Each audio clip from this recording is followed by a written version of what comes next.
My name is Lena Whitmore, and the night I walked away from my marriage did not look like the endings people imagine. There were no raised voices, no slammed doors, no tears spilled across a restaurant table. It happened quietly, in a place that once symbolized everything I believe love was supposed to be. The restaurant was warm and softly lit, familiar in a way that now felt almost painful.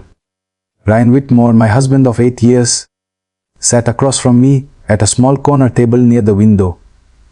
The same table where he had once proposed, his hands slightly shaking as he promised we would grow old together. The same place where I believed forever was something you could plan for. He arrived late, not rushed, not apologetic, just late. He slid into his chair, eyes already locked onto his phone. No explanation, no acknowledgement. I didn't ask who he was texting. I already knew. Madison Cole, his secretary. The woman who had slowly replaced me while I was still legally his wife. Out of habit, not love, I ordered his favorite meal. Medium rare. No sauce, extra pepper.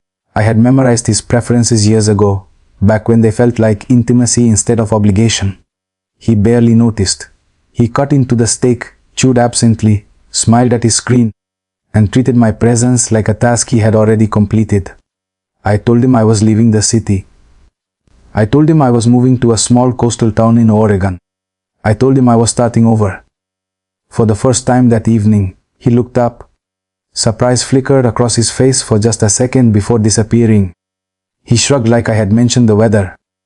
"Whatever you want," he said. "Madison and I are planning our wedding. She knows how to make me happy." That was the moment something inside me went silent. I wasn't angry. I wasn't heartbroken. I was finished. That dinner wasn't about closure. It was about release. About cutting the last invisible thread tying me to a man who had already erased me from his future. When we stood up, he paid the bill without comment and walked out without looking back. No goodbye, no regret, no gratitude. I stayed seated, staring at a plate I couldn't finish, finally understanding the truth. I wasn't losing a husband. I was gaining my freedom. People like to believe marriages end because of one dramatic betrayal, a fight, a scandal, another woman. But my marriage didn't collapse in a single moment. It eroded quietly day by day, until there was nothing left to save. When Ryan and I first married, we were a team, young, ambitious, building everything together. I believed in him when others doubted. I supported his career, managed our home, and put my own goals on hold because I thought that was what love required. As his success grew, something shifted. Ryan became the center of everything. His work mattered. His stress mattered. His time mattered. Mine became flexible, optional, invisible.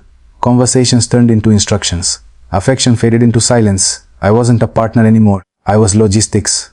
Someone who handled details, not someone whose opinions carried weight. When I spoke about my ideas, he barely listened. When I was tired, he told me I had it easy. To the outside world, we looked perfect. Well-dressed, polite, stable.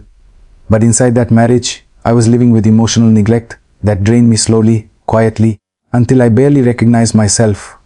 Ryan never insulted me directly. He did something worse. He dismissed me. He made me feel unnecessary, replaceable. I learned to stop asking questions. I learned to stop expecting appreciation.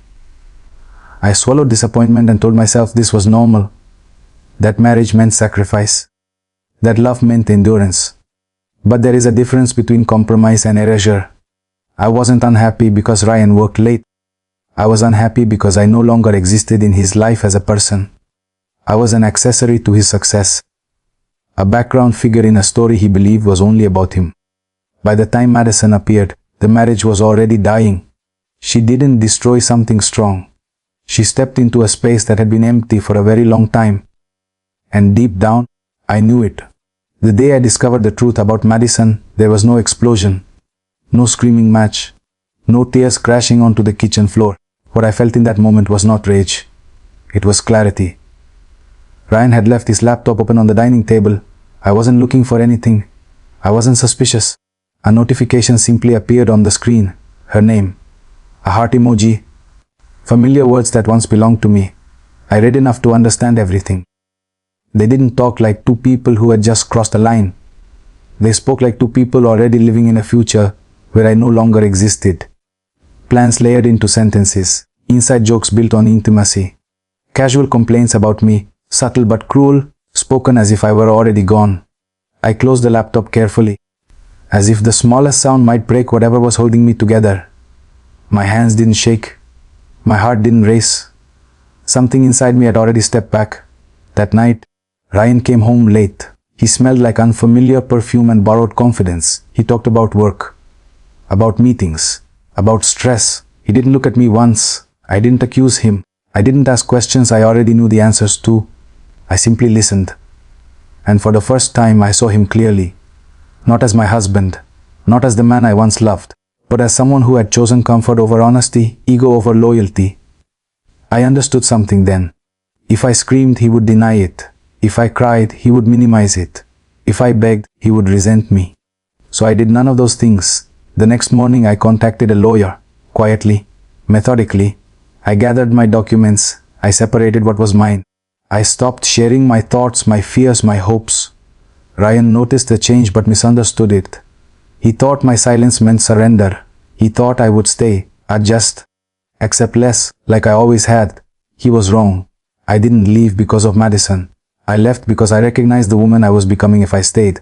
Smaller, quieter, slowly disappearing. The day I packed my bags, Ryan finally asked me why I was being so calm. Because I'm already gone, I told him.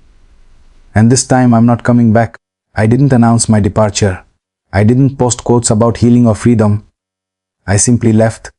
2 weeks later, I packed my clothes, my personal documents, and a few objects that still felt like mine. Everything else stayed behind.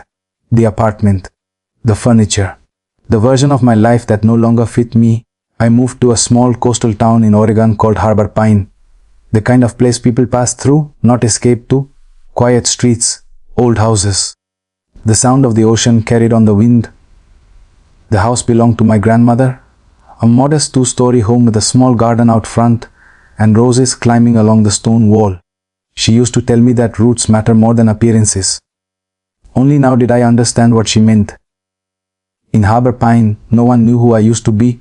No one asked about my marriage. No one cared about my past. I wasn't Ryan Whitmore's wife here. I was just Lena. The first weeks were strange. The silence felt loud at night. I reached for my phone out of habit, only to remember there was no one I needed to update. No one whose approval I was waiting for. I slept better. I breathed deeper.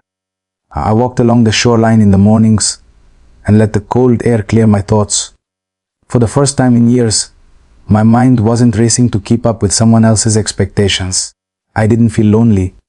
I felt space. Space to think. Space to remember who I was before I learned how to shrink myself. Space to imagine a future that didn't require permission. People assume starting over is terrifying, that it means failure. But standing in that quiet house with my suitcases still unopened, I felt something I hadn't felt in a very long time. Relief. Leaving wasn't running away. It was choosing myself. And even though I didn't know it yet, this quiet town was where my real life was about to begin. Healing did not arrive all at once. It didn't come with dramatic revelations or loud moments of triumph. It came quietly, through routine, through work, through small choices that slowly stitched me back together. After settling into the house, I began looking for work. I had a master's degree in interior design and years of experience I had never fully used. In my marriage, my career had always been secondary, convenient, adjustable, never urgent. Here, it finally mattered. I applied to a small design studio in town called Stone and Shore Design. It was owned by a man named Daniel Brooks. During the interview, he didn't ask about my marital status. He didn't ask why I left the city. He asked about my ideas, my taste, my process. That alone felt revolutionary. I got the job within a week. Work became my anchor. I woke early, walked to the studio, and lost myself in sketches, textures, and plans. No one interrupted me. No one spoke over me. When I shared an idea, people listened. Daniel trusted me. He gave me responsibility instead of control, feedback instead of judgment, respect instead of expectation. Outside of work, my life stayed simple. I cooked for myself. I worked in the garden. I read books I had bought years ago but never had time to open. My phone stayed quiet, and for the first time, that silence felt peaceful, not empty. I didn't talk about Ryan. I didn't replay old arguments in my head. I stopped wondering what I could have done differently. Healing wasn't about forgetting the past. It was about no longer living inside it. Little by little, I felt stronger, more present, more real. The woman who had spent years minimizing herself was gone. In her place stood someone quieter, steadier, and far more certain of her worth. I wasn't rebuilding to prove anything to anyone. I was rebuilding because my life finally belonged to me. The news of Ryan's wedding reached me the way most things from my old life did now, distant, muted, unimportant. It was my friend Claire who told me. She called one evening while I was cooking dinner, her voice careful, as if she were handling something fragile. "Next Saturday is his wedding," she said. The big one. I waited for a reaction that never came. No tightness in my chest. No anger, no sadness. Just a brief pause. I thanked her for telling me and went back to stirring the soup. Claire filled the silence with details she thought might matter. The expensive venue. The imported flowers. Madison's dress. Ryan's proud smile, as if he had won something. I stopped her gently. "Claire," I said, "I really am fine." And I was. That same day I walked along the coast. The wind was cold, the sky clear. I stopped for coffee at a small cafe where the barista already knew my name. In the afternoon, I worked in the garden, dirt under my nails, sunlight on my face. While they rehearsed entrances and speeches, I chose herbs for dinner. That was when it truly settled into my bones. Indifference is not numbness, it is freedom. I didn't need photos. I didn't need updates. Their celebration belonged to them. My life belonged to me. That evening, I invited a few co-workers over for a simple meal. We talked about work, about travel, about nothing important at all. Laughter filled the house my grandmother had left me. Somewhere across the country, Ryan was preparing for the biggest day of his life, and I was already living mine. I thought the story ended there. A wedding I didn't attend, a life I had already outgrown. But sometimes the past makes one final appearance, not to pull you back, but to reveal what was always hidden. The morning after the wedding, Claire called again. This time, she didn't soften her voice. "Lena, are you sitting down?" I smiled and took a sip of coffee, sunlight spilling across my kitchen counter. "I'm standing," I said calmly. "What happened?" "There was an unexpected guest at the wedding," she said. "Someone who knows you." Ryan's father had invited an old business acquaintance, Frank Miller, a loud, friendly man who talked more when he drank. Near the end of the reception, wine glass in hand, Frank began telling stories about Oregon, about a small coastal town, about running into his old friend's granddaughter, about me. He talked about how well I was doing, about my house, my garden, my work. Someone asked if I was just visiting. Frank laughed. "No," he said. "She lives there now. Her grandmother left her the house. She's thriving." Someone asked if I was working. "Of course," Frank said. "She works at a design studio. Her boss adores her. Says she just landed them a major hotel project." Then someone joked about money. Frank laughed again. "Money," he said. "That girl's set for life. Her grandmother left her millions." Ryan and Madison heard everything. Word spread table by table. The ex-wife he discarded wasn't struggling. She wasn't broken. She was wealthy, independent, free. And the groom was drowning in debt. Ryan froze. Madison's grip tightened. Whispers grew louder. Someone asked a question that should never be asked at a wedding. "Is that true?" Ryan turned to Madison, not gently, not lovingly. "What did he mean?" he demanded. "About millions." She tried to laugh it off. Said drunk people exaggerate. But doubt had already taken root. Then someone else mentioned a rumor. Borrowed money. Financial strain. That's when Ryan lost control. His voice rose. Glass shattered. Blood spilled onto a white tablecloth. Music stopped. Accusations flew. Tables overturned. Guests backed away. Phones came out. The cake never stood a chance. Madison cried. Her dress stained. Her perfect image cracked beyond repair. By morning, videos were everywhere. Clients saw them. Partners saw them. Investors saw a man who couldn't control himself in public. Meetings were cancelled. Contracts withdrawn. Reputation collapsed. Ryan tried to recover. Apologies came too late. Trust doesn't return on demand. I listened to all of this from miles away, watering plants in my garden. I felt no victory. This wasn't revenge. It was consequence. While his world shrank, mine expanded. At the studio, I was trusted with bigger projects. My ideas weren't dismissed, only refined. One afternoon, Daniel offered me a raise and more responsibility. I walked home feeling something unfamiliar settle in my chest. Pride, the quiet kind. At home, the garden was in full bloom, roses climbing higher, herbs thriving, proof that care given consistently creates growth. I traveled alone. I learned new things. I built a life that didn't require explanation. Ryan once told me I would struggle without him. Standing in my kitchen, surrounded by a life built with my own hands, I finally understood how wrong he had been. I didn't win. I was freed.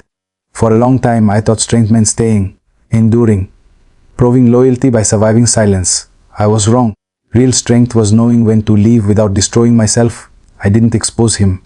I didn't plan revenge. I chose a different life. And sometimes, the greatest revenge is not destruction.